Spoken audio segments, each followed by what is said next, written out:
Subaru unveiled its STI performance concept car today at the New York Auto Show, a BRZ-based corner carver that says as much about the future of STI in America as it does about the future of the BRZ. And while this marks the world's first official look at the STI concept, Subaru gave me a preview of the car, and a long description of its significance, on a trip to Japan last month. The performance concept sends a tangible message about the motorsports heritage and engineering capability of Subaru Technica International. STI started life as the motorsports arm of Subaru parent Fuji Heavy Industries. Appropriately, the concept car uses a racing power plant. Under the hood is the same turbocharged, 2.0-liter boxer 4 that powers the BRZ GT300 from Japan's Super GT series, estimated at around 300 horsepower and 330 pound-feet of torque. But the STI concept is more like the ultimate road version of the BRZ instead of a recapitulation of an existing race car. Chassis, suspension and braking components can all be found on the Japanese domestic market's road-going BRZ TS, for instance.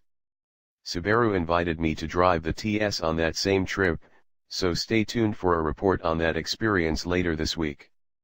It will pain Subaru fans to hear that this concept is not a de facto preview of a forthcoming turbocharged BRZ STI, at least not in the immediate future.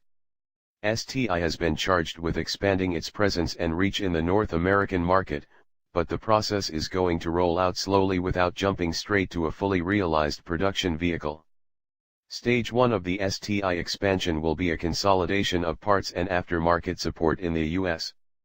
Subaru has offered a pastiche of performance products through its dealerships up to today, including the US-only Subaru Performance Tuning, SPT, parts.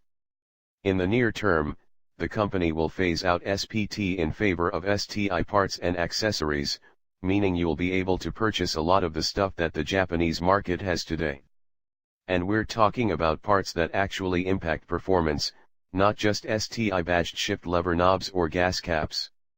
The STI performance concept does show that Subaru sees a future for its rear-drive coupe in the American market, and that it wants to cater to enthusiasts. Stage 2, which will happen in roughly the next year and a half, is to bring an STI-tuned version of the BRZ to the US, not unlike the JDM BRZ TS.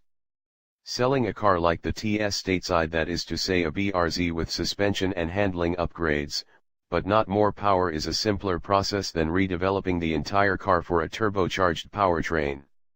If the time frame Subaru discussed in Japan holds true, such a BRZ variant could show up for the 2017 model year, though probably not sooner. Stage 3, likely 2 to 3 years away, is harder to discern. But reading the tea leaves suggests that time frame is in the zone for a next-generation BRZ, which could be engineered with an STI version in mind. The cost of certifying a totally new model for US emissions and safety regulations is prohibitive for a small automaker like Subaru, but baking it into the product plan from the start reduces that expense. The truly good news is that Subaru is committed to expanding the profile of the STI brand in the US, and that commitment is part of business plan through 2020. It means that the BRZ will be around for years to come, and, just as important, STI's brand expansion is a key component of Subaru's overall mission. Which means, in turn, that STI will need product that you and I care about to meet its goals. So, the STI performance concept will not morph into a BRZ STI next year. Sorry to repeat that bad news. The good news, for the patient and the willing, is that it will transform the future Subaru models for the better.